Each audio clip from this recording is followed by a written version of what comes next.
Hi, everyone. Welcome. I'm stopping by today to tell you what I've been up to lately.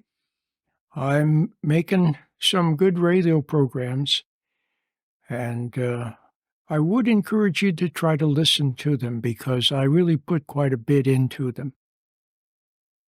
The other thing that I'm up to is I'm working on a new book. It's about families and the kind of dynamics that go on in families, and I think it would be helpful to you to read that book when it becomes available.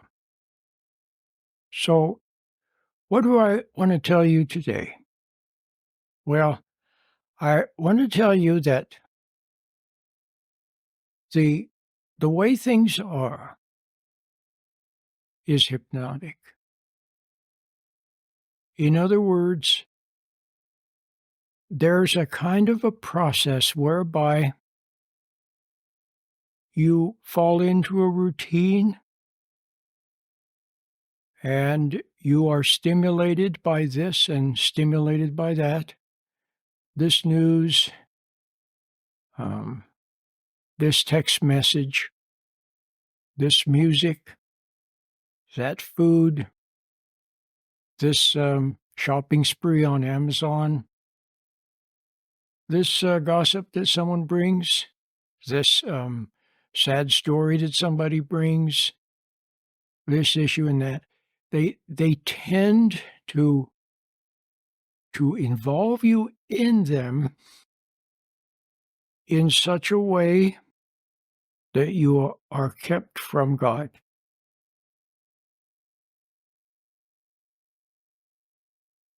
Now, it's not an either or thing. You remember Christ's command. He said all of the law is summed up in the following: love God with all your heart, mind, soul, and strength, and love your neighbor as yourself. Those two things. So relating to God and relating to people and circumstance and so on are both important, but you can't leave God out. And it's very easy to get so involved with all the things happening around you and so involved with people and work and so on. Not that it's wrong, not that it's wrong to be involved with people or work or like that. But you can get so involved with them that God is just an afterthought. It has to be where you are totally involved with Him, and then He shows you how to relate to other people. See, with other people, there needs to be a little bit of distance, a little standoffish, if you will, a little un- being unflappable. And so you must learn how to be within the world, but not of the world. Other people are not there as objects for you to manipulate and do things to.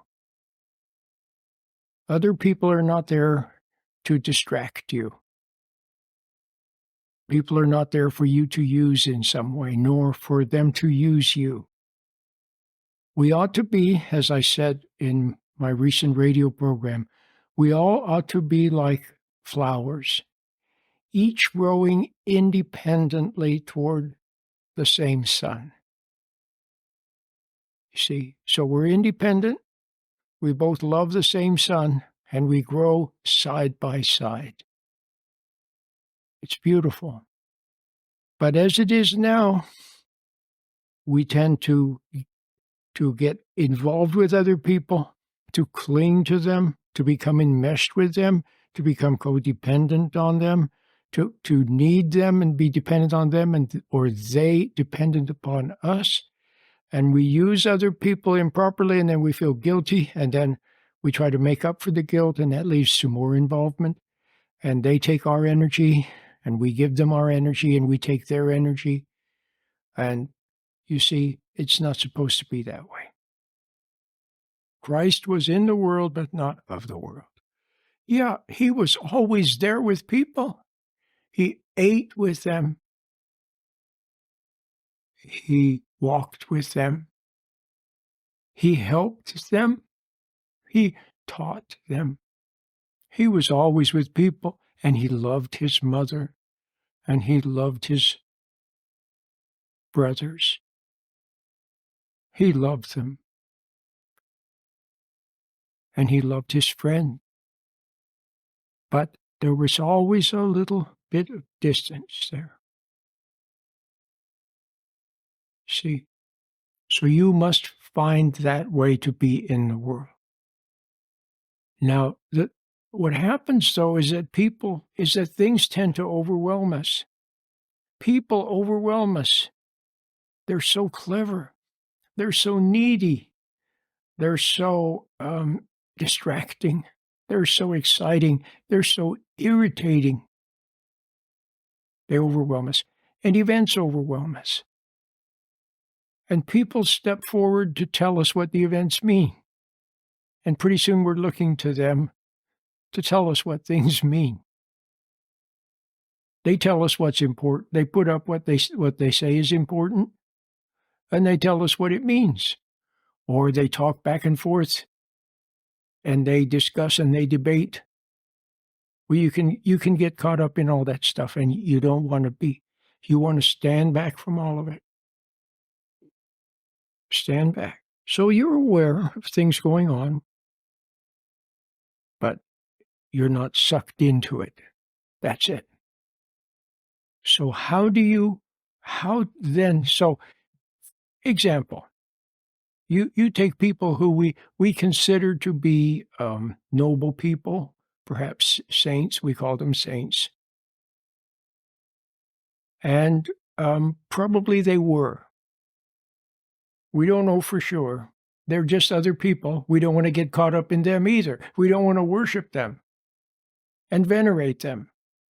We want to, if they say something that's useful, we hear it, and it awakens us.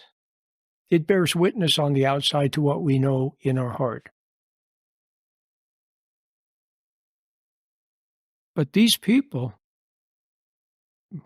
like Brother Lawrence and such types of people, they seem to have found a way to be close to God,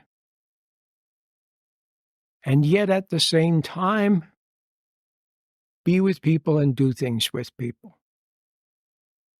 And that's the way you must be. If God is, if you haven't found an intimate relationship with God, in other words, where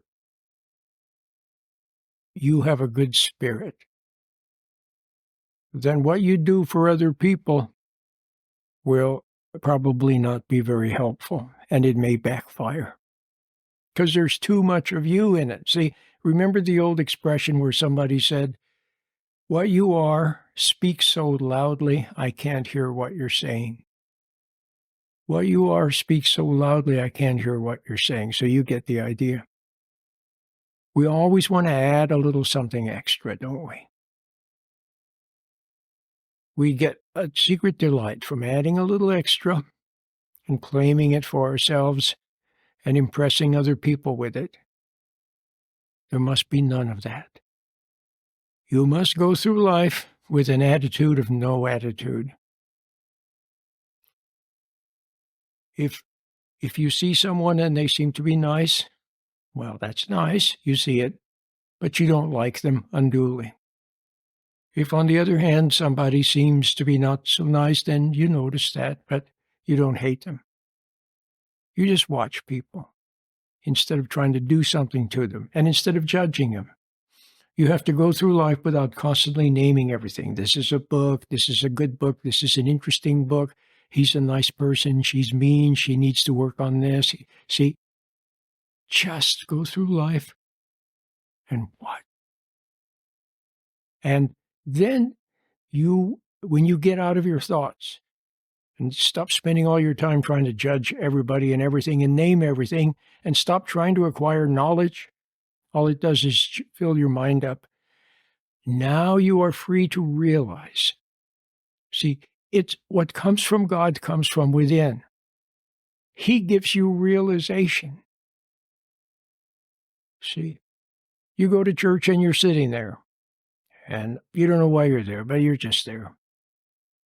And the guy up the front is talking about something. And all of a sudden he says something, and you see it. You see it. Well, the words on the outside only awoke you to something within. It's the internal realization that's the important thing. Remember, God said that he would make a new covenant with his people. And that would be that he would write his laws into their heart. And it would no longer would one person have to teach another one, for they would all learn from God. See, learn from him. So you learn from him. Life is a discovery and a learning process, but you learn from him. So all the physics books I have, yeah, they're helpful a little bit because I learned the vocabulary and I can see some of the math and so on. But if I'm going to realize anything about physics, it's going to be, I'm going to discover it. The Bible is nice. All the religious books I have they're all nice. But maybe all they do is bear witness to what I know in my heart. So I don't read things, like study things. I read lightly. I scan until I see something. Oh, it's beautiful. I see it. And then that realization is enough. I take that realization with me. And that realization is intuitive. It's gut level. It's wordless. It's from God. It's what he wants me to realize. If I pick up a holy book and I read the book word for word, nothing. All right, I put it away and I go out and do my work. But I pick it up, I open it up to some page, I see something.